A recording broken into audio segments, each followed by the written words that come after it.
Por si ya te estabas preparando para ir a regalar flores y chocolates por el Día de la Mujer, alto ahí. No queremos ni flores ni chocolates. Queremos no más Matildas.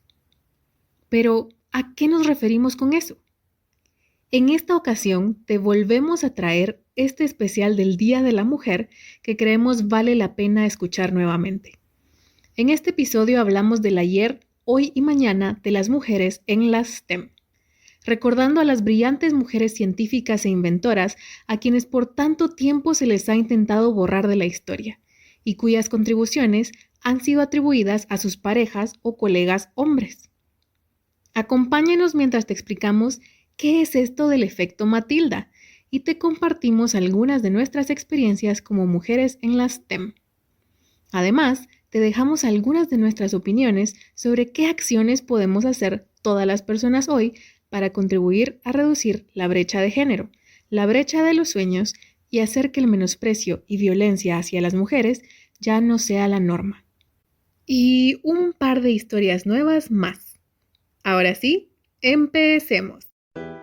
Hola, somos Dayan, Kat y Rana, 3 científicas guatemaltecas convencidas que las carreras en STEM son para todos. no solo para aquellos a los que les va bien en mate. Y todos nos beneficiamos de ellas a diario y te lo vamos a demostrar. Bienvenidos a Epistemas. Era 1944 en Suecia y ella se encontraba sentada entre el público mientras su colega, con quien había trabajado sobre radioactividad y física nuclear por más de 30 años, recibía el premio Nobel por el descubrimiento de la fisión nuclear, que debía llevar también el nombre de ella.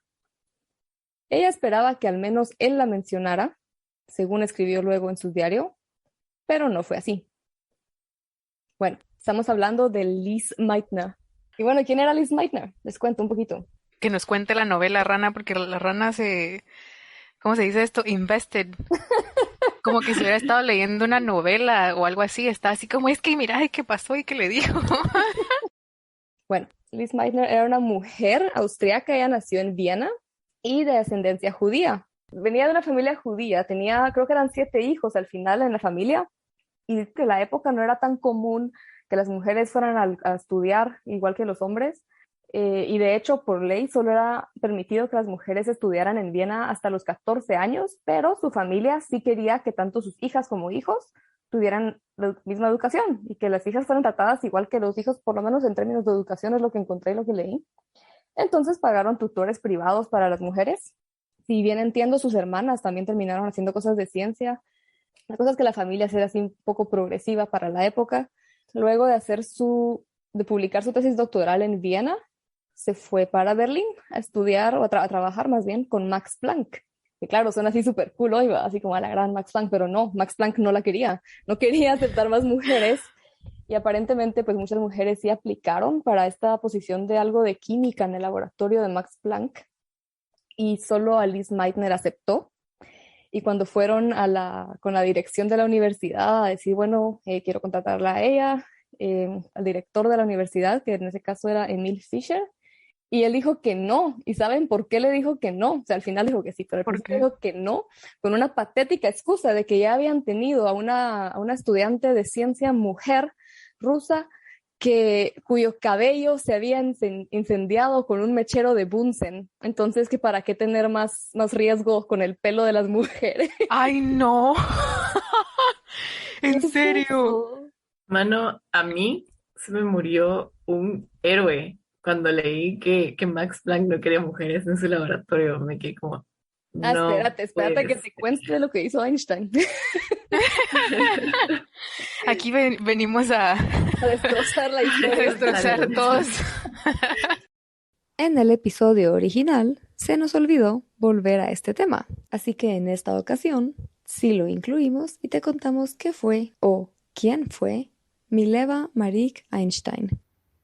Mileva Marić fue una física y matemática serbia, conocida, para bien o para mal, por haber sido la primera esposa de Albert Einstein. Pero más que eso, Mileva fue en realidad una de las primeras mujeres en estudiar física en la Escuela Politécnica de Zúrich, Suiza. en donde colaboró estrechamente con Einstein durante sus años de estudio y durante sus primeros años de matrimonio. Algunas fuentes indican, de hecho, que Albert Einstein estaba un poco más del lado creativo de las ideas y que era Mileva quien descifraba la matemática detrás de sus ideas. Aunque su papel exacto sigue siendo objeto de debate, cartas entre la pareja, algunas públicas en el sitio web de la Universidad de Princeton, sugieren que ella fue colaboradora intelectual en los trabajos tempranos de Einstein, incluyendo la teoría de la relatividad. Además, muchas de las patentes registradas mientras Albert trabajaba en la oficina de patentes suiza llevan el apellido Einstein, pero en realidad son de Mileva y otros colaboradores, no todas de Albert. Las contribuciones de Mileva a la ciencia fueron ampliamente opacadas por su esposo, y ella nunca recibió un reconocimiento formal en vida. Su legado, ignorado por tanto tiempo, destaca la importancia de reevaluar el papel de las mujeres en la historia de la ciencia. No, hombre, que la verdad es que qué impactante porque pues era otra época y lo que querrás, pero no sé, sigue siendo bastante impactante que incluso en aquel entonces se tuviera ese tipo de discriminación tan marcada, tan fuerte. Cabal, y aquel entonces es hace menos de 100 años aún. Ajá. Yo creo que también lo impactante es que, bueno, y tal vez me estoy adelantando, que seguimos teniendo esas cosas ahorita, pues, o sea, no hemos avanzado. Cabal, bueno, para más, al final Emil Fischer dijo, ok, está bueno que entre al departamento que dirige Max Planck en ese momento, pero no la dejaron estar en el piso con los laboratorios del departamento de química, donde solo habían un montón de hombres, sino la mandaron al sótano, a un cuarto que según entiendo era o iba a ser destinado a algo de carpintería, y le dijeron, ¿sabes qué? Usas ese cuartito ahí en el sótano, ese es tu laboratorio. Así que tampoco terminó ahí solo con el aceptar la regañadientes, sino que la mandaron a trabajar al sótano. Le presentaron a Otto Hahn, que en ese momento era un joven químico estudiando radioactividad, y trabajaron juntos por 30 años. Y según dicen varias fuentes que leímos, era como que ella le ayudaba a resolver toda la matemática, como que a él eso era lo que más le costaba, y eso es lo que a ella le encantaba, y para lo que ella era pues más, como le encantaba eso y era mejor que él en ese sentido. Y pues bueno, era un equipo de trabajo, ¿no? Según he leído, no hubo mayor problema o roces entre ellos trabajando esos primeros 30 años. Y entre todo eso llegó la Segunda Guerra Mundial, empezaron en el 38, 36 creo, las leyes de que todos los judíos en Alemania ya no podían trabajar, tenían que abandonar sus puestos de trabajo, eventualmente ya sabemos cómo terminó todo eso y la cosa se puso peor. Max Planck y otros de los colegas la ayudaron a escapar, se ayudaron entre trenes y carros y jalones y lo que sea, para sacarla de Berlín hacia el norte, hacia Dinamarca y luego hacia Suecia. Y así fue como llegó a Suecia, en donde siguió trabajando con Otto Hahn por correspondencia. Ellos, antes de que esto pasara, pues tenían muchas cosas diseñadas, muchos experimentos diseñados, y él los seguía haciendo en el laboratorio y le enviaba los resultados a ellas en postales, así como intentando esconderlo, ¿no? Que no estaba hablando ni traicionando a la patria, que obviamente pues ya sabemos qué significaba eso durante la Segunda Guerra Mundial. Y en algún momento le envió los resultados de algo que dijo así como, mira, hice este experimento que habíamos diseñado y ocurrió una explosión y esto pasó y aquí están los resultados y no sé qué es esto, no sé qué sucedió, qué fue esta explosión. Y ella cuando vio esa postal, según entiendo, fue así como, ¿qué es esto? O sea, ¿qué acaba de pasar? Y resolvió toda la matemática y dijo, acabamos de partir un átomo. Entonces ella en Suecia, sí, ella en Suecia, en un periodo donde, o sea, esto de la fisión nuclear ni siquiera se lo imaginaban, pues no fue algo que hubieran planificado, hicieron algo que nadie en ese momento pensaba posible, y ella en una postal resolviendo la matemática dijo, no puede ser, ¿qué acabamos de hacer? Ok, pequeña corrección. Los científicos de la época ya estaban jugando con una idea similar sobre bombardear átomos de uranio con neutrones, pero lo que creía la mayoría era que al bombardear estos átomos con neutrones iba a convertirse en elementos transuranio o más grandes cada vez. Sin embargo, Irene Joliot-Curie, la hija de Marie Curie, y Lise Meitner tenían otras ideas. Y era Meitner quien dijo que tal vez todos estaban mal y que ese bombardeo de neutrones podía partir el átomo de uranio en elementos más pequeños, que fue al final lo que obtuvo Otto Hahn cuando Meitner le sugirió purificar más las muestras de uranio bombardeado con neutrones que trabajaban.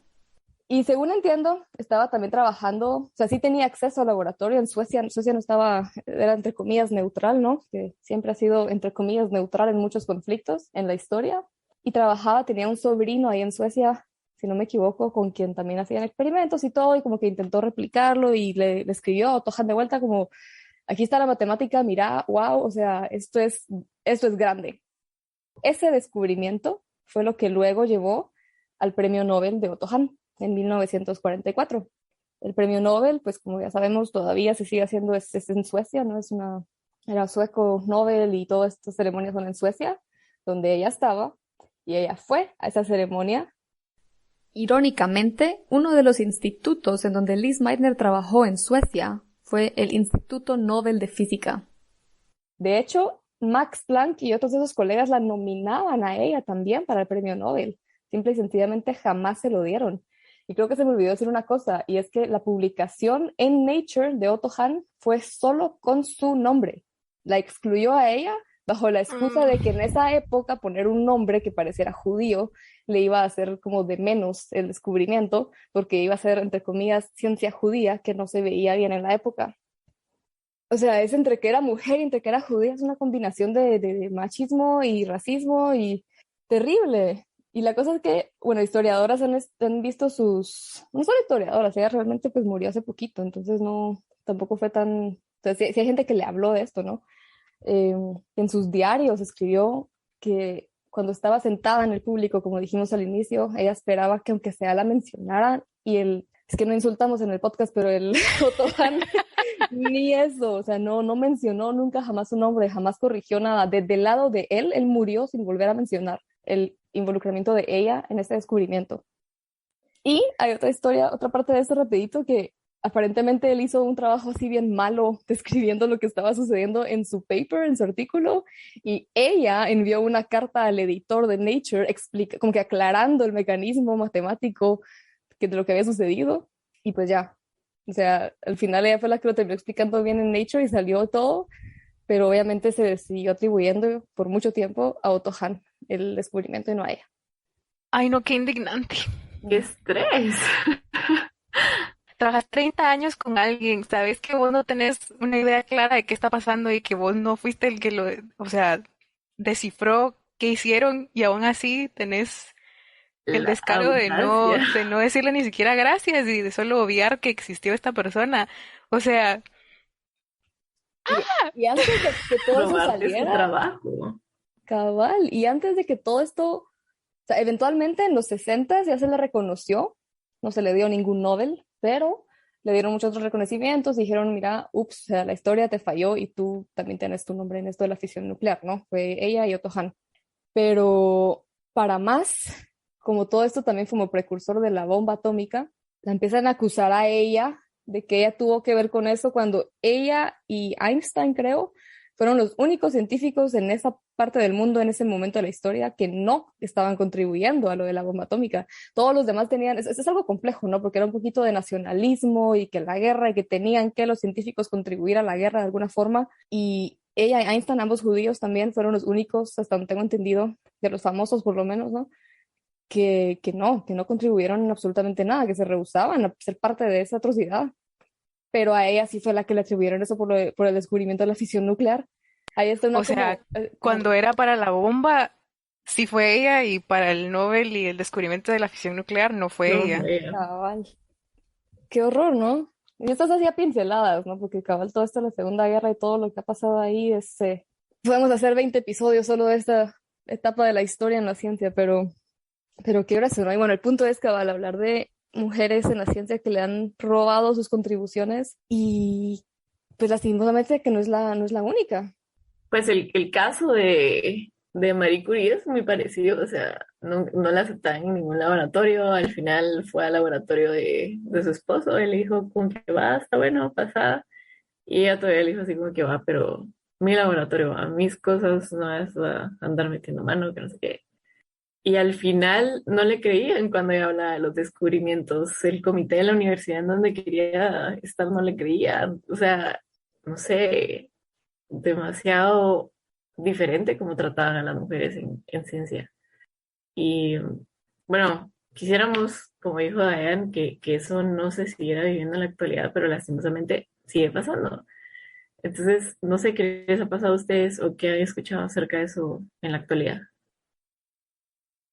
Ahora verán, está un poco complicado porque sabemos que esto sigue pasando a mujeres, sabemos que en campos como STEM la cantidad de mujeres que hay es menos comparado con la de hombres, pero personalmente yo, al menos durante la universidad, no lo sentí, porque estaba en una carrera donde había un montón de mujeres, o sea, éramos más mujeres que hombres, entonces era un poco como difícil ver esa realidad, pero siempre uno se topa con ciertos comentarios, con ciertas actitudes que vienen de gente en puestos superiores, hombres generalmente, con más experiencia, así como haciendo un poco de menos lo que uno sabe, por una u otra razón, ¿verdad? O sea, ahí metemos un montón de factores que influyen, pero quiera que no, como que le afecta a uno y afecta cómo los demás lo ven a uno, ¿no? No sé si estoy haciendo algo de sentido o no. Sí, sí, Es como hablar un digamos. poquito del efecto Matilda, que más adelante vamos a hablar un poquito más de eso, pero es prácticamente eso. Yo igual como, si similar a Diane, yo nunca, afortunadamente por alguna razón, yo nunca tuve, o tal vez hay cosas que nunca me di cuenta por lo mismo que como estamos acostumbrados a ciertas cosas, tal vez no nos damos cuenta que algo es misógino o no, cuando a veces tal vez parece algo pequeño, pero al final hace más daño de lo que nos damos cuenta en el momento, ¿no? Pero siento que en mucho de mi vida nunca me pasó algo tan así.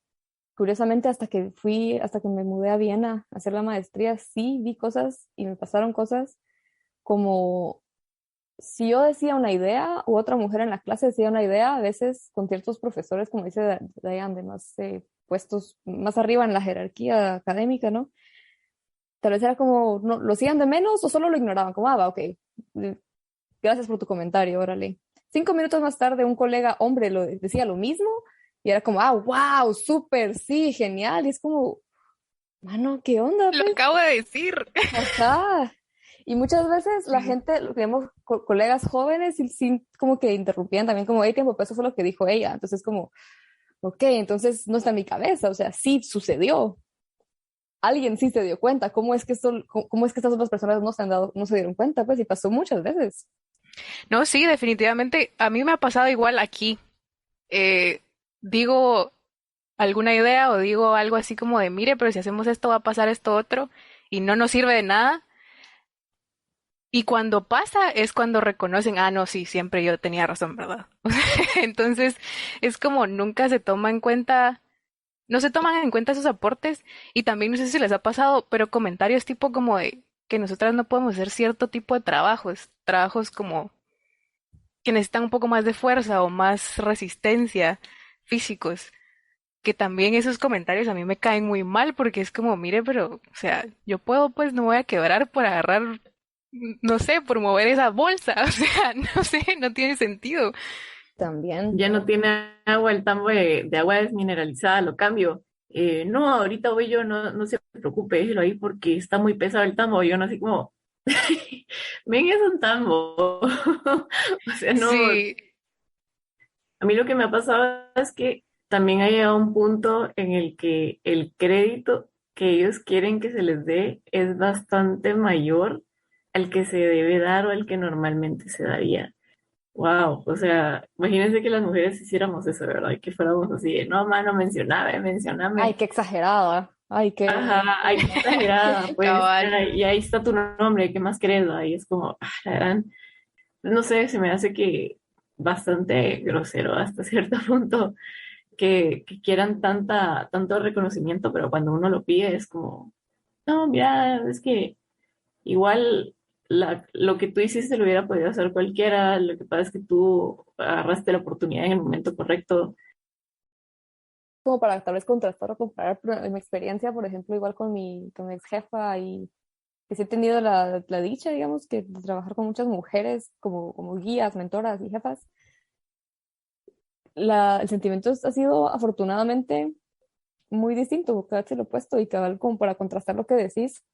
Es al revés, en el sentido de dicen, ay, mira, pongamos tu nombre de primero porque vos estás como más junior, entonces necesitas estas cosas, o pongamos de vos aquí, digamos que vos tal cosa, como que apoyando tu desarrollo de carrera, que es lo que al final un mentor debería hacer, ¿no?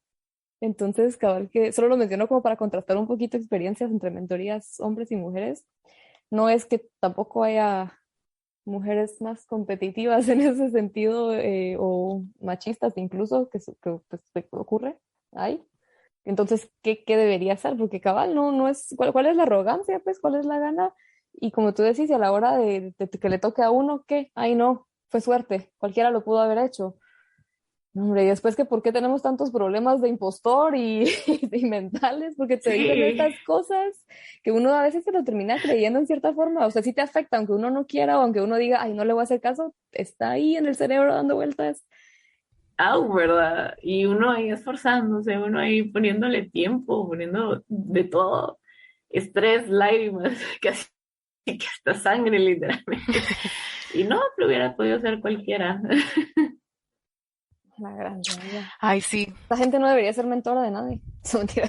O sea, sí, No. o sea, o sea, aceptar algo de mentoría implica más allá de solo saber la ciencia per se, pues es un montón de relaciones interpersonales, de ser más líder positivo en ese sentido, no apoyar a la persona a quien accedes como mentorear, ¿no?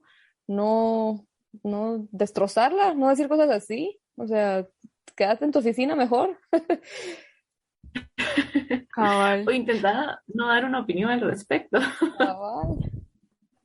Y yo solo quiero aclarar que, digamos, no estamos generalizando en cuanto a absolutamente todos los mentores hombres, porque, porque no es el caso, sino que estamos compartiendo más experiencias que nos han pasado a nosotras y que definitivamente no nos pasan solo a nosotras, ¿no? O sea, es algo que vemos comúnmente en nuestros círculos y que por lo mismo que lo vemos no solo ahora, sino que se veía desde hace muchos años, como vemos con el caso de Liz Meitner, por lo mismo que lo veíamos antes, como lo seguimos viendo ahora, es algo que, por si no sabían, tiene nombre. Y esto se llama efecto Matilda. Y es interesante porque aquí hemos mencionado varias cosas y el efecto Matilda, vamos a definirlo primero, el efecto Matilda es la discriminación consciente y sistemática que han sufrido las mujeres y los aportes de mujeres en la ciencia de investigación, pero este efecto se deriva de otro efecto, el efecto Mateo. Entonces, en la Biblia hay una parábola de los talentos en Mateo, justamente, que dice que a quien tiene se le dará más y a quien no tiene hasta se le va a quitar. No lo estoy diciendo literalmente, pero esa es la idea detrás, ¿no? Entonces, el sociólogo Robert King Merton se basó en esta parábola de los talentos para referirse a un fenómeno en el que los que ya eran reconocidos se les reconocía más fácilmente que la gente que no era reconocida. Es decir, justo lo que mencionábamos, alguien que ya tiene renombre, que tiene un puesto conocido, va a ser quien se lleva el crédito a pesar de que hay más gente detrás que trabajó y aportó en eso, ¿no? Entonces, esto se conocía o se acuñó como efecto Mateo. ¿Cómo pasamos al efecto Matilda entonces? Y esto es un poco relajo porque hay varias cosas que tomar en cuenta. Primero, recordemos, ¿verdad? Efecto Matilda, la discriminación de la mujer y de sus aportes en la ciencia de investigación.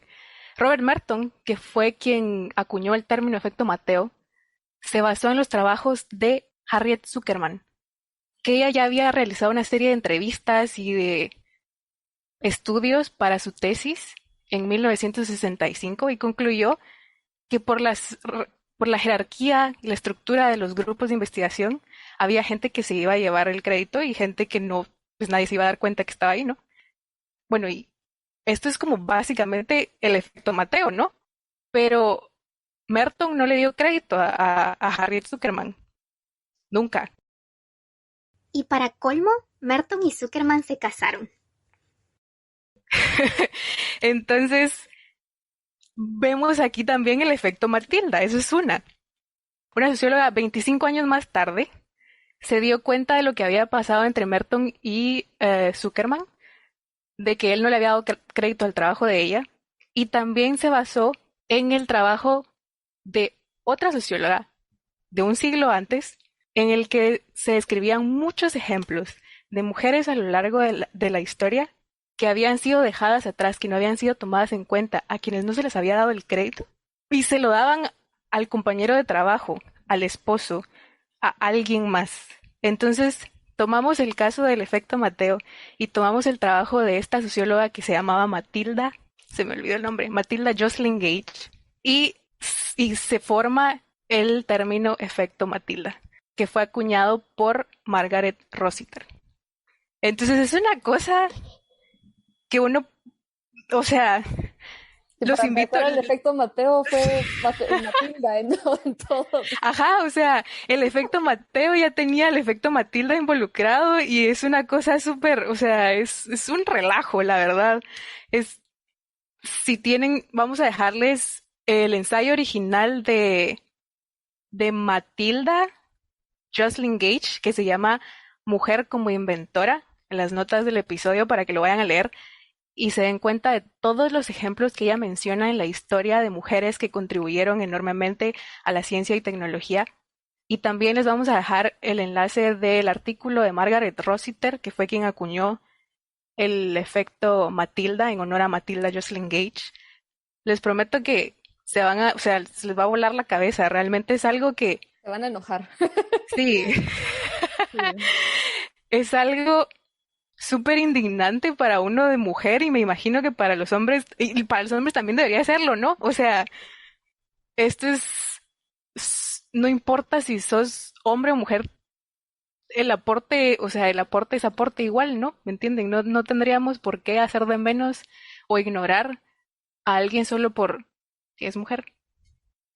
Sí, a mí me ha pasado, digamos, entre mi pareja y yo soy la nerda de la matemática y la estadística, ¿no? Aquí él detesta eso, pero entonces hicimos un par de cosas juntos durante la maestría y cuando habían dudas de estadística y cosas así que por alguna pendeja razón se siguen pensando como que son las ciencias fuertes, difíciles, que no puede hacer una mujer, no entiendo por qué. O sea, bueno, sí, por todo lo que hemos hablado y estamos hablando, ¿no? Pero cuando era algo así como cuando alguien tenía una duda de lo que habíamos hecho, ni siquiera me preguntaban a mí, se lo preguntaban a él. Y él se mataba de la risa y decía, yo no sé, pregúntenle a ella es la que sabe de eso. Pero, o sea, estamos hablando de hace poco, pues, o sea, no fue hace 100 años, eso sigue pasando o sea, para empezar, no tiene nada que ver, no hay ciencias con género, no hay ciencias para hombres y ciencias para mujeres. Y encima de todo, seguir pensando que las mujeres no podemos hacer mates, estadísticas, no sé, me hace pensar en eso que siempre, cuando son cosas entre comillas que se asumen, tienen estereotipos de más complicadas, le preguntan a mi pareja y no a mí, cuando la mayoría de veces en estos casos era yo la que había hecho eso. Afortunadamente mi pareja también es alguien que también le enoja muchísimo eso.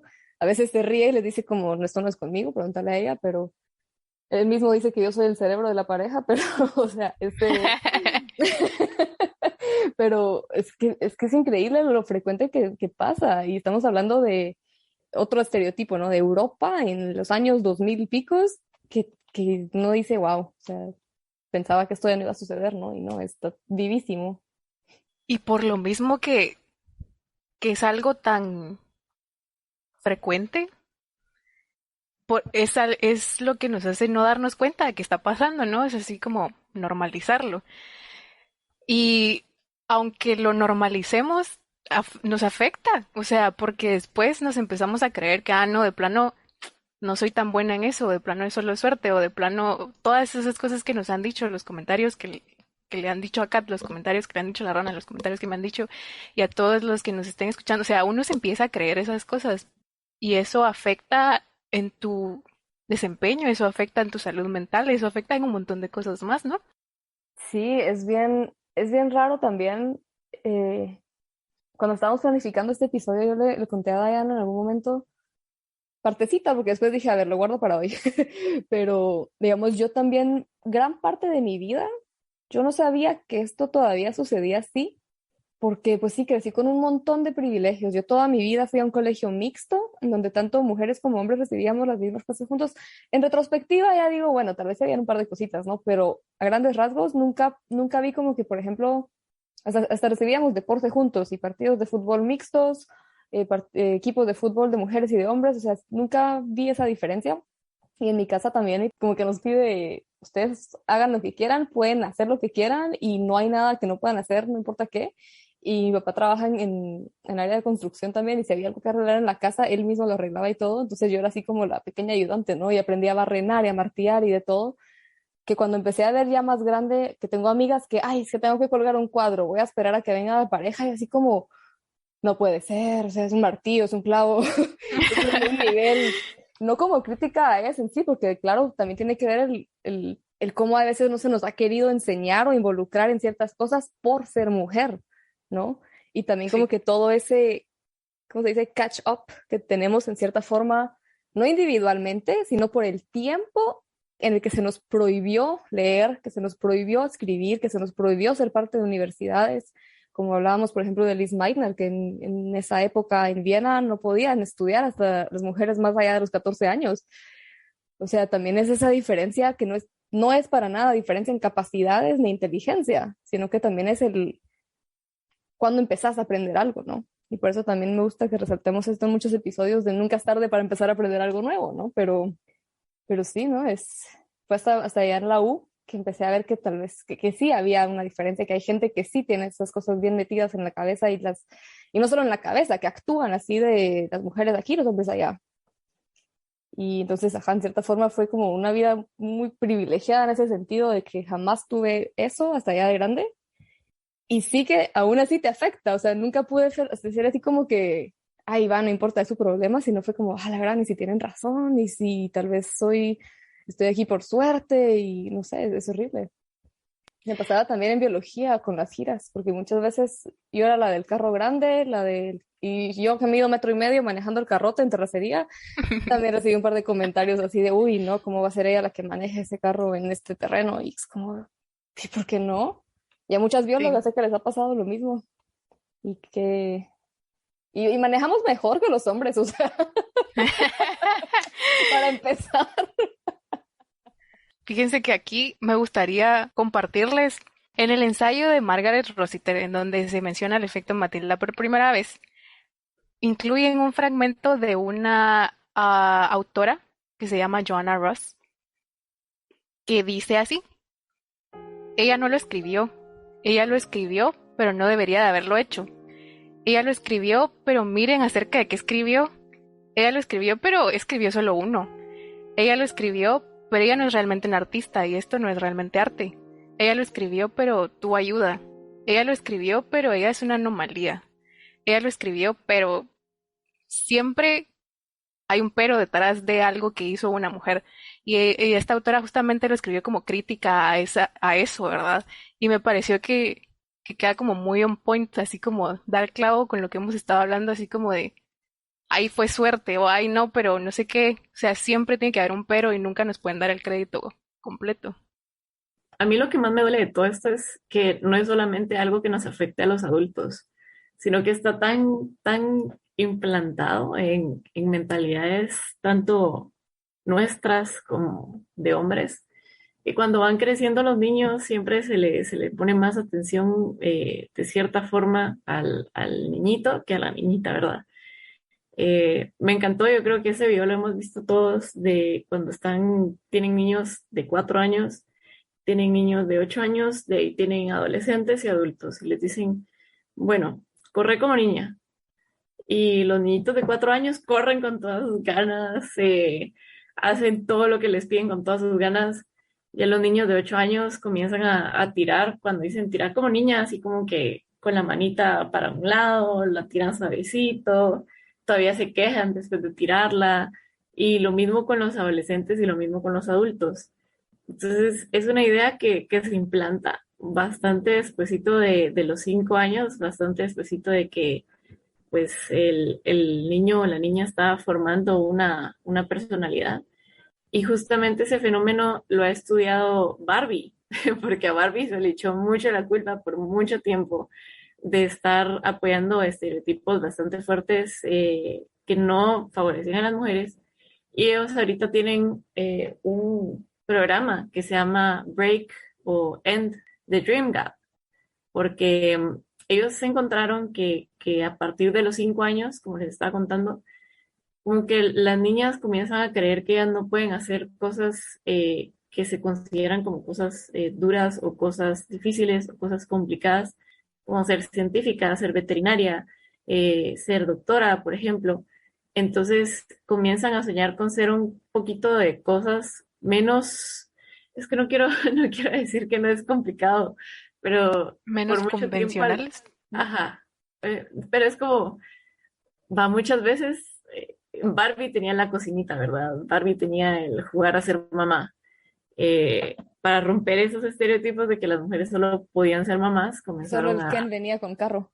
ajá, y para romper un poquito esos estereotipos, Barbie lo que hizo fue, Barbie es lo que ella quiere hacer, ¿verdad? Y Barbie ha sido astronauta, veterinaria, exploradora, absolutamente todo. Y ellos han empezado a trabajar mucho en programas y principalmente experiencias en las cuales las niñas puedan saber que pueden ser lo que sea, ¿verdad? Y a mí me duele mucho porque en trabajos que he hecho con niñez me da cuenta que está muy marcado eso, que quiero hacer trabajos de ciencia y para poder hacer ciencia y que las niñas tengan interés, tengo que quitar a los niños del camino, porque cuando los niños están ahí, ellas prefieren ir a hacer otra cosa que no sea ciencia. Prefieren irse a la parte de, no sé, a los juegos, a platicar a otro lado. Pero cuando es con ellas y no las estoy obligando y solo son ellas, sin el miedo a que ningún niño las vea y les diga, no, es que eso no es lo tuyo, ahí van a ver ciencia. Entonces es como, ¿en qué momento le hemos incluso agarrado miedo a los hombres o no sé, como que nos intimidan al momento de querer entrar a parte de ciencia? Que necesitan las niñas, que no estén los niños para demostrar el interés que tienen en ciencia. Es bastante impactante a mi parecer. Sí, wow. Ahorita que contaste eso que tenés que quitar a los niños del camino para que no se sientan como, "Uy, mejor no voy ahí". Nunca había pensado en eso, qué grueso. Solo una pequeña aclaración. Barbie no nos está pagando por decir esto. Quisiéramos, pero no. ¿Y a ustedes les No, aterrorizaba de niñas? ¿Ustedes les daba miedo como ir con niños o algo así? no que yo recuerde. Bueno, es que yo también, mi memoria no es muy buena, pero no que yo recuerde. Yo afortunadamente siempre tuve más amigos hombres que Sí. mujeres y digo afortunadamente porque no me sentía intimidada, digamos, y llegó cierto punto de mi desarrollo que a pesar de que los hombres intentaran intimidarme ah, por la experiencia que tenía, porque crecí con hombres, eh, no me intimida, ¿verdad? Entonces, no me ha pasado. Y solo para que lo sepan, crecí con hombres y tuve más amigos hombres porque tenía un hermano mayor que yo. Entonces, yo siempre fui más o menos tímida, no me gustaría decir tímida, como que tímida, tímida, solo no me gusta hablar con gente. Entonces, mi hermano siempre era el que llegaba con sus amigos a la casa y solo eran amigos hombres en su mayoría. Entonces, siempre tuve más amigos hombres que mujeres. No es como la típica, ay, tengo amigos hombres porque son menos drama. No, no, no. O sea, yo estaba un poquito más predispuesta a tener amigos hombres porque tenía un hermano. Solo para que lo sepan y no vayan a decir, ¿verdad? Y tú fuiste a un colegio de solo mujeres, ¿no? Me equivoco. Sí, fue a un colegio de solo mujeres. Y Y la razón que no tuve amigas mujeres fue muy fea.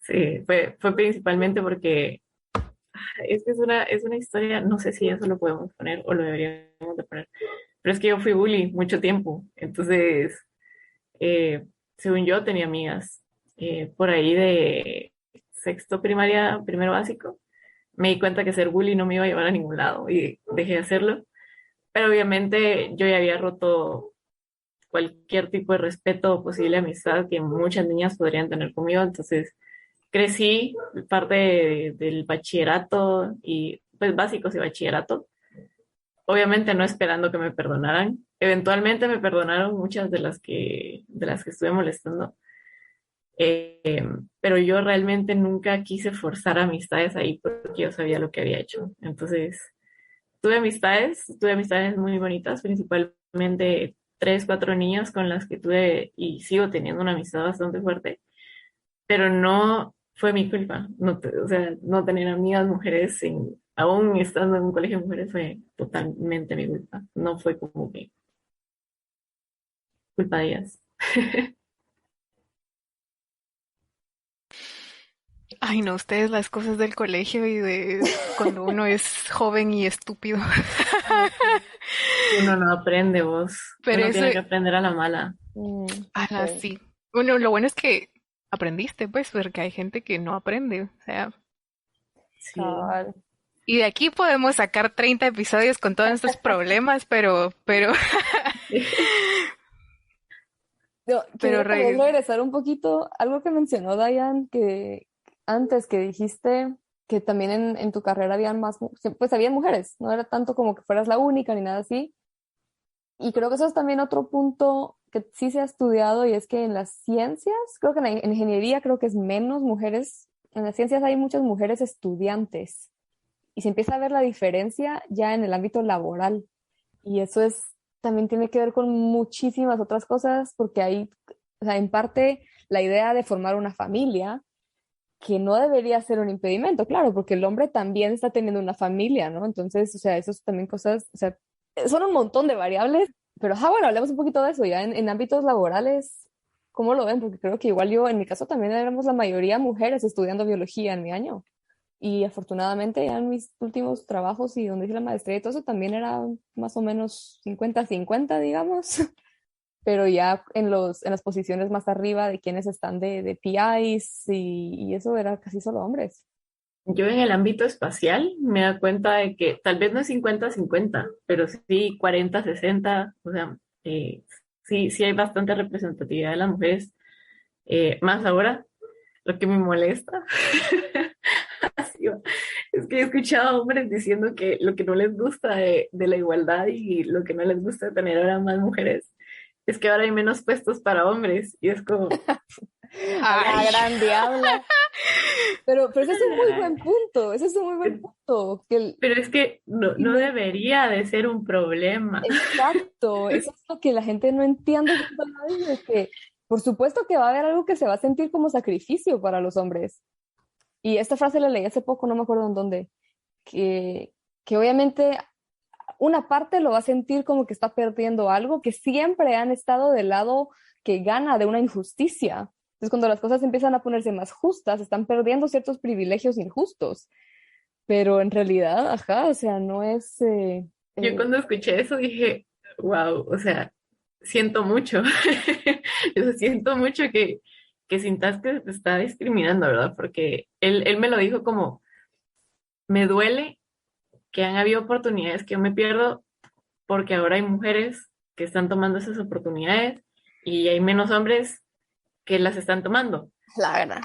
Fue como, a la gran pobrecito, por un lado, así como que pobrecito que solo tenga esa mentalidad, ¿va? Que toda su vida tuvo los beneficios y ahorita que están un poquito más iguales, ya no los tiene, pero es como, pobre. oh, cosita, déjame ver, te consuelo pegándote con una silla. No, son mentiras. Que se te arreglen las ideas un poquito. No, hombre, no, no, no, no a la violencia, por favor, no hagan eso. En el campo de la agricultura, la mayoría son hombres. O sea, hay muchísimos, muchísimos hombres. Yo tengo la fortuna de tener varias mentoras mujeres a quienes admiro un montón y que he tenido la suerte de tenerlas como jefas en mis trabajos anteriores, al menos estando en Guatemala. Entonces, como que sentía ese apoyo, esa era una relación diferente, pero el campo de la agricultura es un campo de hombres. Entonces, es bien complicado. Y bueno, no sé si esto entra, o sea, aquí entran mil cosas, ¿verdad? Pero, eh, por ejemplo, yo trabajaba en una finca en Guate, en un laboratorio, el laboratorio estaba adentro de la finca, pero me daba hasta nervios salir así como al campo porque era una cantidad de hombres por todos lados que a uno se siente así como chiquitita y así como de, no, no quiero que me miren, me quiero hacer invisible en este momento. Entonces, ahí entramos a un montón de cosas diferentes, pero lo bueno es que siempre tuve al menos un ejemplo de una mujer en donde yo estuve que hacía su trabajo muy bien y que no importaba que fuera mujer, o sea, nadie la hacía de menos porque fuera mujer porque ella estaba haciendo bien su trabajo. Entonces, el hecho de tener esos ejemplos a lo largo como de mi vida profesional me han ayudado mucho a, pues es que eso realmente no importa, o sea, solo tengo que hacer siempre bien mi trabajo y todo debería estar bien. Ahora, ese siempre no va a ser el caso, ¿verdad? Pero al menos haber tenido esas experiencias ha sido un gran privilegio, la verdad.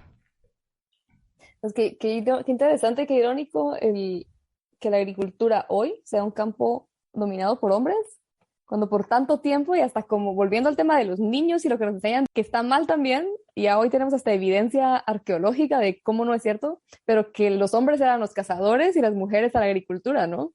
Y como ahora lo que estás diciendo, y que por cierto tampoco es cierto eso de que los hombres eran los cazadores y las mujeres se dedicaban a la agricultura en la época de las cuevas y etcétera, que no me escuche un arqueólogo, luego lo siento, pero sí, en los Miren, últimos años ha habido hasta papers de estos temas, donde han encontrado como muestras de que mujeres también eran cazadoras y que, o sea, todos hacían de todo, ¿no? O sea, no es esa idea que tenemos de separar hombres y mujeres en distintas actividades, era como esos sesgos los ponemos en cómo interpretamos las evidencias arqueológicas, científicas y demás, que no está bien y que no es cierto. Y por lo menos estamos ya pues corrigiendo un poquito, poco a poco esas cosas.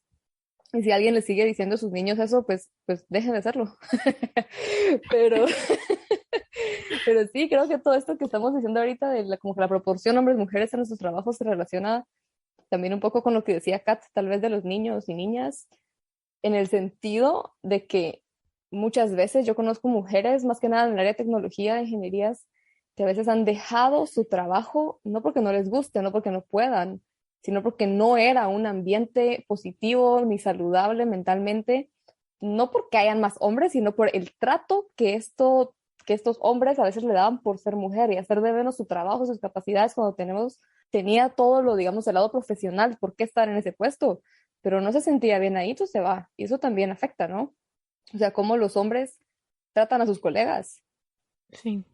Definitivamente como en estos temas hay un montón de cosas que afectan, ¿verdad? O sea, pero en general como que las mujeres siempre tenemos la desventaja de alguna u otra forma, ¿no? Y, Y y es decir algo al complicado. respecto también es mal visto. Sí, y tener una opinión también es complicado, entonces. En algún momento voy a poder hablar de eso sin miedo a... Esa es otra cosa, Me cae, ¿sabes? Pero cabal mencionamos en algún momento lo de que si decimos algo al respecto, entonces, ay, qué drama, qué exageradas, qué mal, qué no sé qué. Pero muchas veces también no es tan fácil decir algo, no solo por esos adjetivos que usan en contra de uno cuando decimos algo que no nos parece o que nos cae mal o que nos están haciendo de menos o algo, sino que a veces es por el miedo también del impacto que pueda tener en nuestra carrera, y en especial cuando somos más jóvenes y tenemos como todo por delante y decir una cosita mal nos puede bloquear ciertas puertas. O sea, eso tampoco debería ser así, pero lo es, ¿no? Uno al final sabemos que vivimos en un mundo tan machista aún que hasta eso nosotras tenemos que tener más cuidado. tratar todo con pinzas y andar caminando de puntitas por todos lados. Am, no sé si cambiamos un poquito el tono. Que hay mucha Ah, queja. no, me refiero a, realmente es complicado, pero no imposible, y tenemos muchos ejemplos a lo largo de la historia y actualmente de mujeres que han sabido brillar a pesar de todas las dificultades en el camino. Entonces, podemos empezar a hablar de las cosas que no sabíamos que mujeres descubrieron o inventaron, ¿no? Ninguna afirmación en referencia a la mujer es más común que aquella que dice que ella no posee ningún genio inventivo o mecánico. Pero mientras tales afirmaciones se hacen por descuido o por ignorancia, la tradición, historia y experiencia prueban por igual que ella posee estas facultades en el más alto grado. Aunque la educación científica de la mujer ha sido gravemente descuidada, Algunos de los inventos más importantes del mundo se deben a ella, y esto lo escribió Matilda Joslyn Gage en su ensayo de Mujer como inventora. Bueno, ¿cuáles son sus historias favoritas de mujeres en la historia y qué han hecho? La primera y que me encanta es la que creó toda la parte de lo que utilizamos hoy por hoy para la comunicación inalámbrica, que es Heidi Lamar, que ella creó todo el behind the scenes para poder tener Bluetooth, Wi-Fi, CDMA, y aparte de eso era considerada una de las mujeres más bonitas de su época. Entonces me encanta porque todo el mundo era así como que, ay no, ella es bonita y solo es bonita y ¡pam! Descubrimientos, tómenla, cállense. Y que por mucho tiempo solo es como famosa por ser actriz y Ajá, se le ignora todo eso que acabas de mencionar. correcto. Ella y de ahí las otras que me encantan y creo que es tanto como que por el efecto, por la importancia que tiene su trabajo, es las que recibieron el premio Nobel por el CRISPR-Cas. Manuel Carpentier, no sé si se pronuncia así, Charpentier. ¿Tú sos la que sabe francés aquí? Ah, es Sí, francesa. no sé. Manuel Charpentier. Ay, Y Jennifer Doudna, que fueron las que hicieron como que todo el trabajo igual behind the scenes del CRISPR. Y me encanta porque fue uno de los trabajos que más renombre tuvo o que más como que efecto mediático tuvo. O sea, yo sí vi una diferencia con en el Nobel que se le dio a ella, que salieron muchas ilustraciones, mucha gente dijo, wow, por fin se le está dando el reconocimiento a mujeres del trabajo que hicieron y de lo que merecen. Y me encantó el premio Nobel y todo lo que pasó alrededor de eso. Y es que también podríamos hacer un episodio entero solo criticando todo lo que tiene mal los premios Nobel, entre ellos el exceso de machismo y como predominantemente hombres del norte global. Pero ajá, por eso también creo que fue muy, muy bonito ver también este premio Nobel fue hace 2 años ya, ¿verdad? Algo así. creo que hace más, ¿no? No, fue hace 1 o 2 años. Fue en el 2020. Pues. En serio. Ujú.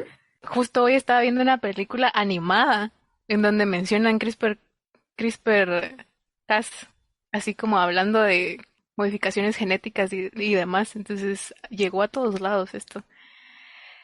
Personalmente, bueno, yo nunca fui una ávida lectora, ni me interesé mucho por realmente buscar, ah, o sea, nunca busqué en la historia, en la ciencia, algún ejemplo de alguna científica que me llamara la atención, sino que lo hice más bien, o sea, ahorita para preparar este episodio. Entonces encontré un par de cosas que no sabía acerca de mujeres en la ciencia que me llamaron la atención. Uno, Catherine Littlefield Green, que fue la que inventó, no sé cómo se llama realmente, creo que es desmotadora o una máquina, en inglés se llama Cotton Engine, que básicamente es una máquina que ayuda a separar las fibras de algodón de las semillas. Antes de que existiera esta máquina, pasaban 1 libra de algodón, se limpiaba al día, 1 libra de algodón. Y después de la invención de esta máquina, se lograban hacer 300 libras en el mismo tiempo y con al mismo precio. Tenía el mismo valor, obviamente. Entonces, ese dato me voló la cabeza cuando lo estaba leyendo. Decía, no puede ser. Y lo triste es que se le atribuyó al hombre al que le ayudó a armar la máquina, pero fue ella la que tuvo la idea. Entonces eso, la desmotadora para limpiar semillas de algodón. A mí me encanta en el área de la ecología la historia de María Sibila Merian. No me acuerdo si es holandesa o alemana. Ella era pues naturalista, ¿no? De esa época, 1800, 1700, no, miento, 1600. Para poner un poquito de contexto, ¿no? En esa época todavía se creía en esto de la generación espontánea, que las ratas salen de una fila de mugre y pues, de basura y así. La evolución todavía no venía, o sea, Darwin fue hasta 200 años después, y era ilustradora. Y en esa época, pues ya había europeos viajando y haciendo desastres por toda Latinoamérica, África y Asia. Y habían muchos de estos viajes, ¿no? Pero los naturalistas de esa época estaban más que nada en Europa y lo que analizaban y estudiaban y describían eran muestras de animales y plantas y demás que traían los que iban en estos viajes, ¿no? Que obviamente no era ningún viaje lujoso tampoco. Y ella quería ir a Surinam. Ella, o sea, en Alemania o en Holanda, donde vivió, como que ella crecía gusanitos de seda y los veía y veía como, pues, cómo crecían y cómo hacían sus cositas y demás. Y en algún momento se le metió en la cabeza que quería ir a Surinam, porque era pues de Holanda para ahí, salían muchos viajes y no le dejaban y no le daban permiso y que era muy caro y que no sé qué. Bueno, al final, con sus ilustraciones botánicas, vendía ilustraciones botánicas y con ese dinero ella se pudo financiar y conseguir el permiso para que la llevaran a Surinam y luego regresó de Surinam con un montón de ilustraciones de todo lo que veía en la selva amazónica de Surinam. Y la tacharon de loca por dos cosas, por dos ilustraciones. Una ilustración fue cuando describía la metamorfosis, así como que tenemos este gusanito, luego se encapulla y luego sale una mariposa o una palomía. Y todos los naturalistas que estaban acostumbrados solo a ver las cosas muertas decían, no, hombre, pero ¿qué te pasa? Un gusano es un gusano y una mariposa es una mariposa. Esto de la metamorfosis, esto que estás dibujando aquí te lo inventaste, esto no puede ser. Y el otro dibujo es uno que trajo de Surinam, de una araña que se estaba comiendo un pez. Que ya hoy sabemos que sí, hay arañas que comen vertebrados, pero en ese entonces eran como, uy, no, ¿qué te pasa? No puede haber una araña que coma vertebrados. Y la tacharon de loca por sus ilustraciones, ya que sus ilustraciones eran toda la prueba que tenía de sus observaciones de ecología, pero básicamente ella fue la que le empezó a meter ecología a lo que se hacía en ese entonces del lado de los naturalistas, ¿no? ¿Puedes repetir su nombre? María Sibila Merian. Qué chila. Esa historia me gusta mucho. Bueno, literalmente para poder reducir un poco mi campo de búsqueda de mujeres puse mujeres en microbiología. Y entonces supe que las placas de agar son gracias a una mujer. Entonces, yo la más feliz de la vida, ¿verdad? Porque ya sabrán, la loca por los hongos y las bacterias. Entonces, resulta que es Fanny Hesse, ese es el nombre, no sé si será Hesse o Hess, no sé. Trabajaba como una asistente sin paga, ilustradora y cocinera para su esposo, Walter Hesse, que era un técnico de laboratorio para el microbiólogo alemán Robert Koch. Entonces, en 1881, su esposo estaba probando diferentes recetas para cultivar bacterias y Fanny sugirió usar agar como agente gelificante en lugar de gelatina porque pues el agar iba a aguantar las temperaturas que necesitaban, era como más estable al calor y no iba a ser fácilmente digerido por las bacterias. Entonces, la idea de Fanny contribuyó a que eventualmente pues usara agar para cultivar todos los microorganismos que hoy podemos cultivar. Entonces yo con corazoncitos en los ojos cuando leí esto. Qué cool. Había otra historia similar, bueno, no similar, solo que cuando dijiste agar, por alguna razón pensé en algas. Y Porque sale de algas, tío, el agar sale de las sí, algas. cabal, cierto, cierto. He ahí el por qué, qué mula. Ok, ¿cómo se llama? Se llama Kathleen Mary Drew Baker. Es otra historia que me gusta mucho por varias razones y es bien divertido porque, ok, ella era científica, no fue ella nació en 1901, pues no es tan atrás, y trabajaba en la Universidad de Manchester, si no me equivoco, y sin mayor problema en el sentido de que las mujeres en ese momento sí podían estar en la universidad, pero aparentemente sí tenía una política esa universidad de no contratar mujeres casadas.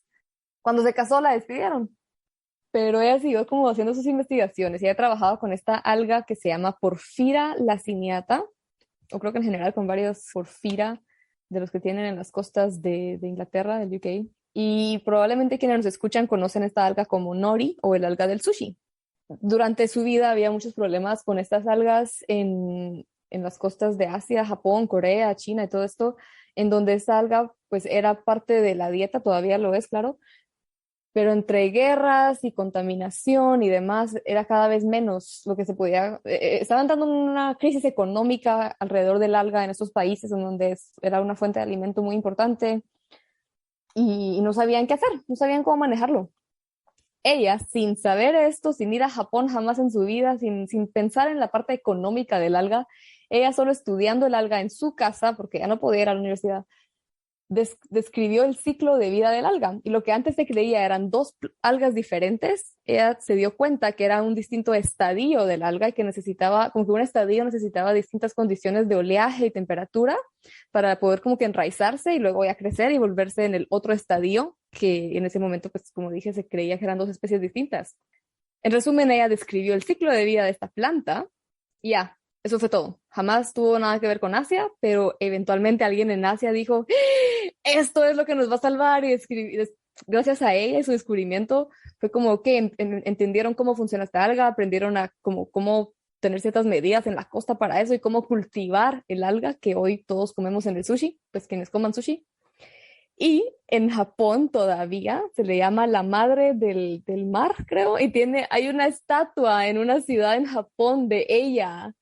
Ella ni enterada, creo que nunca supo de ¡Qué eso, pero hay una chilero! en Japón de ella por esto. Se salvó la economía de Asia sin saberlo por describir el ciclo de vida de un alga. ¡Qué belleza! Jala, vamos a buscar esa estatua, yo estoy relativamente cerca. Alarán, qué cool. Bueno, pero y también tenía como dos ideas. O sea, uno, empezamos hablando de Liz Meitner, y que era vienesa, ¿no? Y en Guatemala tenemos una historia, una persona que creo que muchos de los que nos escuchan de Guatemala la conocieron. Nosotras la conocimos, yo todavía pude recibir una clase con ella, y es la doctora Pell. Ella también nació en Viena, de hecho ella obtuvo su doctorado de la Universidad de Viena, de la misma universidad de donde Liz Meitner publicó su doctorado, su tesis doctoral. Y si no estoy mal, fue en el 57, o me equivoco, que la doctora Pell fue a Guatemala y ahí se quedó. Y mucho del conocimiento científico publicado, digamos, porque obviamente hay mucho conocimiento indígena en Guatemala, alrededor de la botánica y etnobotánica, pero muchas de las contribuciones de la ciencia, la botánica y etnobotánica en Guatemala fueron gracias a la doctora Pell. Y luego, pues hablando de personas de Guatemala y de Latinoamérica, creo que hay muy poco documentado o no sé realmente, porque es compleja la historia, ¿no? Tanto tiempo que no tuvimos universidades como tanto más atrás en el tiempo como en la historia de Europa, y que también pues a las mujeres no se les permitía ingreso en todos lados por mucho tiempo. Y por lo menos hasta donde sabemos, la primera universitaria de Centroamérica fue Olimpia Altuve. Y esto lamentablemente tampoco fue hace tanto. Ella nació en 1892 y fue la primera mujer centroamericana en obtener un título universitario en 1919. Y tampoco fue una historia bonita, pues tampoco fue que, bueno, qué bueno que ya puede estar las mujeres en la universidad, porque también se le prohibió cuando terminó su grado en química farmacéutica, si no me equivoco, no se le permitió usar la toga de la universidad, y fue hasta 1967 en que se hizo un acto en la Universidad Nacional, en donde ya se le confirió el título de química bióloga y se le dio el derecho de usar la toga universitaria. Y hay una frase que le voy a leer ahorita de ella, que dice: es cierto que hubo de mi parte una firme decisión para reconocer el difícil camino, para lanzarme con ánimo de victoria a una empresa que en aquellos tiempos entrañaba arremeter sin temores ni recelos contra arraigados prejuicios y notorios egoísmos. Tengo que ser sincera conmigo misma para comprender que un azar del destino, y no otra circunstancia ni mérito alguno, me colocó en la situación de privilegio que significa haber sido la primera profesional universitaria de Centroamérica. Es una frase súper fuerte, ¿no? Porque si encima reconoce justo, pues, entre prejuicios y egoísmos y el privilegio que era eso, porque pues lamentablemente hoy día acceder a la educación en Latinoamérica sigue siendo un gran privilegio, no solo en género, o sea, todo el racismo que hay en nuestra región, tenemos mucho por hacer todavía. Y esto fue apenas 1919, o sea, apenas llevamos 100 años de mujeres universitarias en Centroamérica. Wow.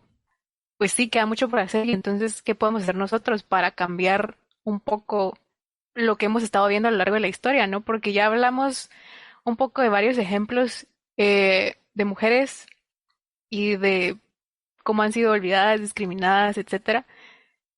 Pero también nos hemos dado cuenta de todo lo que las mujeres pueden hacer. Aquellos bendecidos con una mente brillante y un don para la ciencia tienen un deber superior que viene antes del descubrimiento, un deber para con la humanidad.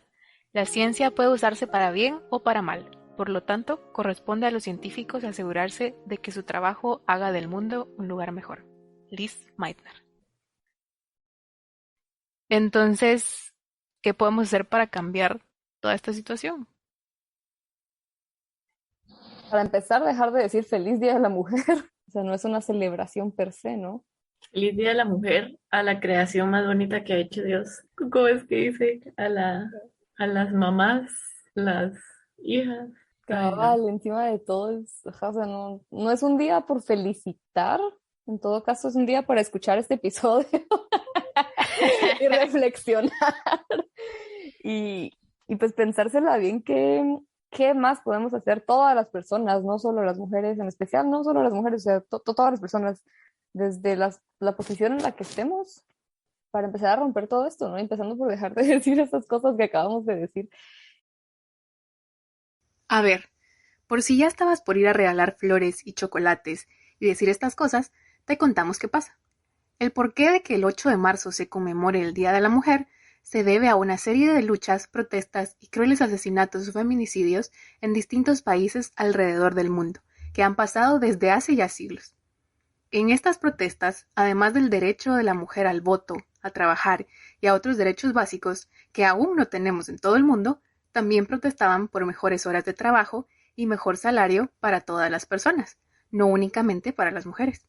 Felicitarnos en este día por aspectos físicos o por roles de género dañinos no cambia la situación y solo demuestra la falta de interés, introspección y reflexión tan necesarias que sugerimos.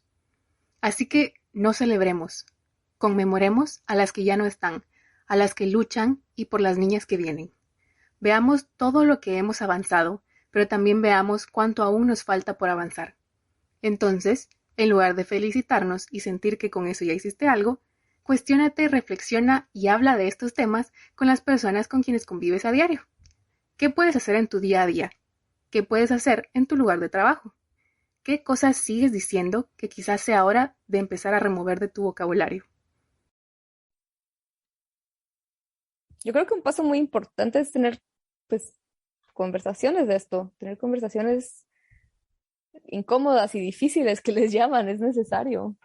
Digamos, o sea, incluso con lo que les dije antes en el episodio de que mi pareja es, o sea, como que no siento que tengamos un problema así de ese tipo y me apoya mucho, o sea, los dos cargamos lo que tengamos que cargarlos, o sea, en ese lado no hay problema, pero sí de vez en cuando le pregunto, mira, y vos como hombre blanco europeo en esta posición, en un trabajo donde casi todos en su oficina son hombres, siempre le pregunto, no siempre, de vez en cuando le pregunto como, ¿qué haces? O sea, ¿te has puesto a pensar en eso? O como...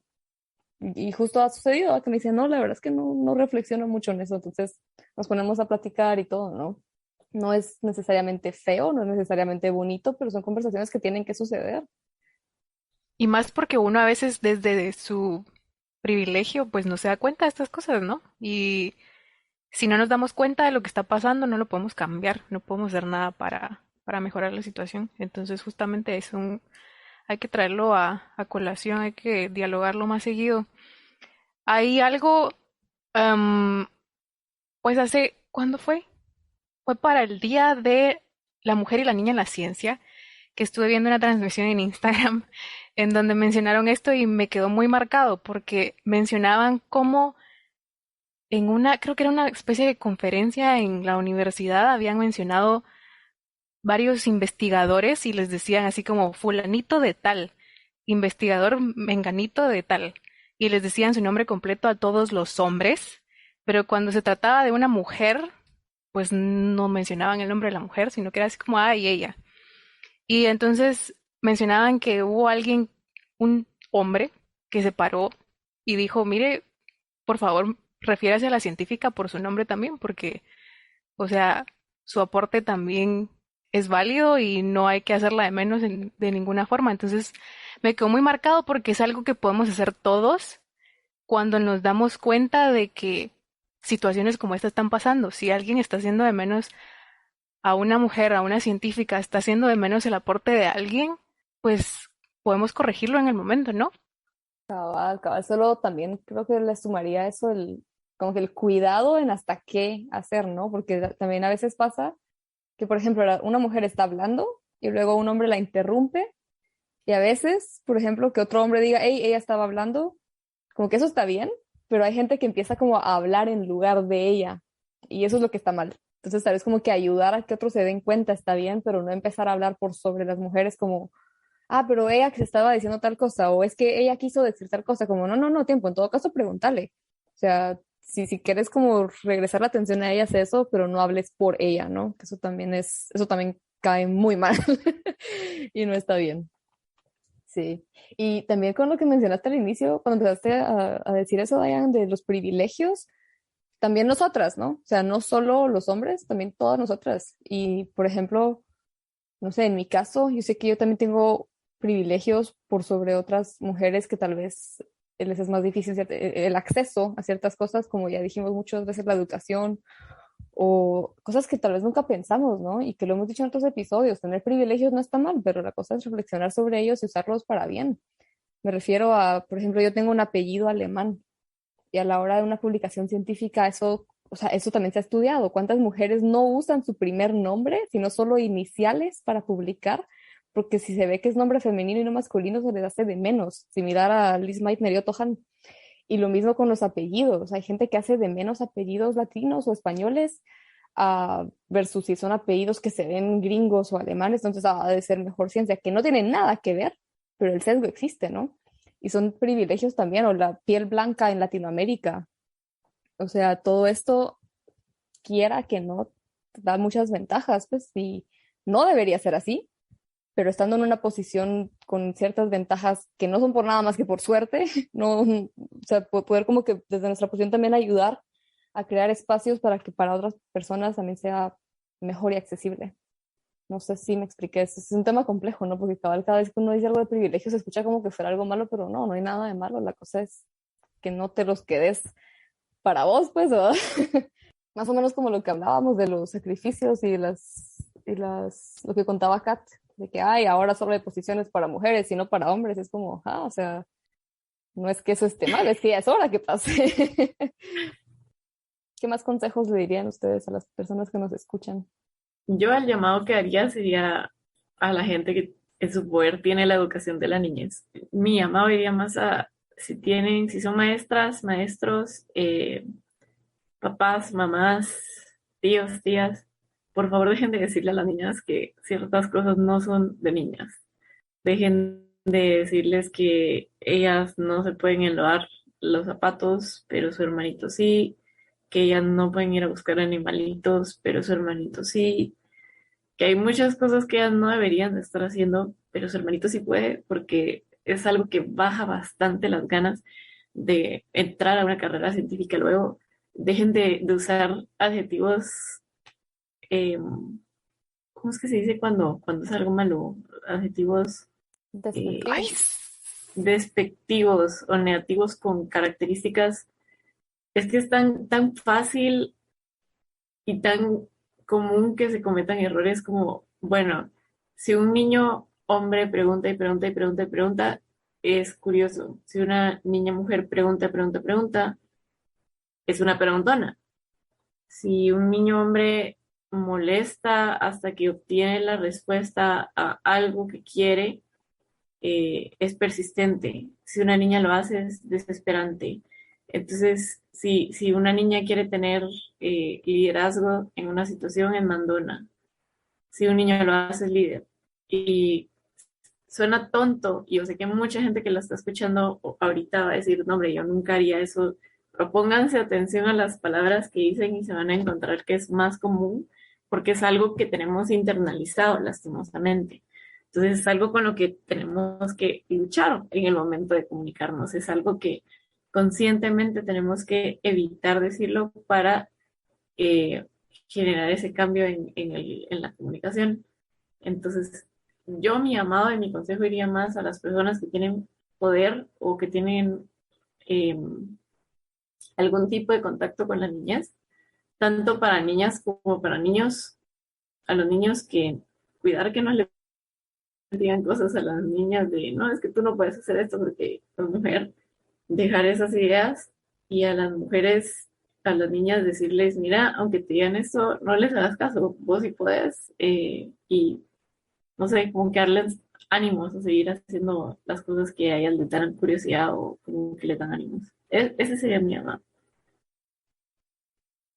Quisiera agregar también la importancia de justamente conocer las historias de más personas para darnos cuenta de que nosotras también podemos hacer ciencia, nosotras también podemos ir a embarrar los zapatos en el lodo, nosotras también tenemos todo el derecho a hacer esas cosas. Y entonces es importante que los niños y niñas también conozcan historias de gente que justamente ha hecho eso y que ahora es profesional y está haciendo cosas súper chileras. Entonces, eso, compartamos nuestra historia. Escuchen el podcast. Cabal, anuncio publicitario. Y tal vez para terminar, pues terminando la historia de Liz Meitner, ¿qué pasó al final? Pues a pesar de que no recibió el Nobel, eventualmente sí se le reconoció en vida, que es algo también positivo, ya que hay muchas mujeres que no se les reconoció hasta siglos después de que habían fallecido.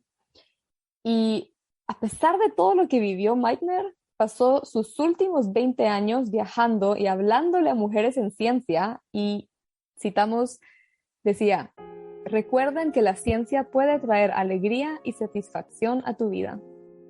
Y a pesar de todo, Hay me que parece seguir. Ujú. Sí. Antes de finalizar esta nueva versión de nuestro episodio sobre el efecto Matilda, no queríamos dejar de contarte sobre el Premio de Economía conmemorativo de Alfred Nobel del 2023, relacionado al papel de las mujeres en el mercado laboral. La galardonada economista estadounidense Claudia Goldin ha dedicado su vida a desentrañar los misterios de la brecha de género en el mercado laboral. ¿Sabías que a nivel global, hoy día las mujeres tienen un mayor nivel educativo que los hombres y aún así reciben una menor paga para el mismo puesto? ¿O que a nivel global, alrededor de la mitad de las mujeres se encuentran bajo un empleo pagado formal cuando esta cifra es del 80% para los hombres? Goldin ha pasado décadas investigando cómo las mujeres han enfrentado desafíos en el mundo laboral a lo largo de los últimos 200 años. Su trabajo ha revelado cómo factores como la educación, las expectativas sociales y hasta la píldora anticonceptiva han influido en la oferta y demanda del trabajo de la mujer en condiciones de igualdad de empleo y paga. Y muchas de estas expectativas sociales que Goldin resalta no son la excepción en ambientes académicos. El trabajo de la doctora Goldin nos ha llevado a comprender que las diferencias por género en los ingresos y tasas de empleo no han tenido una tendencia lineal ascendente, sino más bien como una curva en forma de U. En el pasado, la brecha salarial se podía explicar por diferencias en educación y ocupación. Sin embargo, gracias a su trabajo, sabemos que los estereotipos y las expectativas sociales también han tenido un papel en esta brecha salarial. Sorprendentemente, en un estudio de ella, realizado a lo largo de 15 años, se encontró que la brecha salarial se vuelve aún más drástica luego del nacimiento del primer hijo o hija de una mujer. Todo esto nos regresa al tema del efecto Matilda, ya que incluso Mileva, anteriormente mencionada, luego de un tiempo decidió dejar la academia para poder dedicarse completamente a sus hijos, gracias a las expectativas que se tienen de una mujer. Al igual que Mileva Maric, cuyas contribuciones a la física fueron eclipsadas por su esposo Albert Einstein y el peso que la sociedad le dio a él, el trabajo de Claudia Goldin a menudo ha sido subestimado y pasado por alto en los círculos académicos dominados por hombres. A través de su investigación, la doctora Goldin nos enseña que entender y abordar la brecha de género es esencial para construir un futuro más equitativo y próspero para todas las personas. La igualdad de género en el ámbito laboral no ha sido lineal, sino un viaje lleno de altibajos y desafíos. Y sí, el cambio toma tiempo, pero es necesario empezar a actuar ya. Esperamos que este episodio te haya invitado, una vez más, a reflexionar sobre el efecto Matilda y cómo podemos trabajar por reducir estas brechas de género que aún vivimos. Te invitamos también a buscar el tag Mujeres en STEM en nuestro sitio web para conocer las historias de las mujeres increíbles que se están desarrollando en las áreas de STEM con quienes hemos compartido aquí en Epistemas. Gracias a todas y cada una de ellas por compartir con nosotras su historia y gracias a ti que nos escuchas por acompañarnos en un episodio más de Epistemas. Un enorme agradecimiento a nuestros Patreons y si tú también quieres poder participar en la elección de temas y personas invitadas en nuestros episodios y saber que cada semana apoyas al acceso del conocimiento en STEM en América Latina, únete a nuestro Patreon, en donde además podrás platicar con nosotras y nuestros otros Patreons más detalles sobre los temas que tratamos en cada episodio y todo lo demás que quieras. Te dejamos el enlace en las notas del episodio.